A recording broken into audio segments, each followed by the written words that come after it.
अरे भावानं तर तुम्ही वाट पाहावी। नांदावला गेलेली जी बहीण आहे ना, ती बहीण माझी पलीकडच्या गावामध्ये राहते।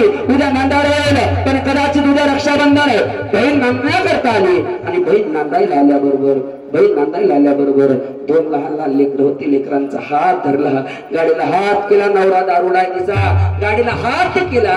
इष्टीमध्ये ती लाडकी बहीण बसली आणि आपल्या भावाला भेटण्याकरता माहेरी येऊ लागली। दारामध्ये बाप जिवंत राहिला नव्हता, दारामध्ये बाप शिल्लक राहिला नव्हता। बहीण दारामध्ये आली, आवाज दिला दाद्या। लहान लहान लेकरं होती, लेकरं पळत आत्याकडे गेली।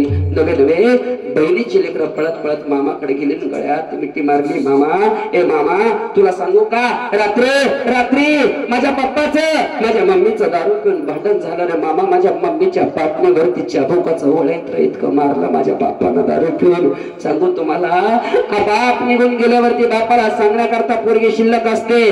बाप निघून गेल्यावरती बापाला सांगण्याकरता बाप शिल्लक असतो। पोरगी भावापाशी गेली की गळ्यात पडून रडायला सुरुवात केली। दादा, मला हे तुला दुःख द्यायचं नव्हतं रे, तुला तुझ्या बायका पोरांचा त्रास आहे, त्यात अजून माझं बोझ कुठं तुला पडू भाऊ। मला तुला त्रास द्यायचा नव्हता रे राजा, मला तुला त्रास द्यायचा नव्हता। पण सांगू का, ही बंधनाची राखी मी माझ्या हातात आणली। त्या बंधनाच्या राखीतलं जे प्रेम आहे ना दाद्या, हे प्रेम तुझ्या हातामध्ये बांधावं आणि तो हात माझ्या पाठीवरती भक्कम असावा। ते राखी पौर्णिमेचा सण। तुकाराम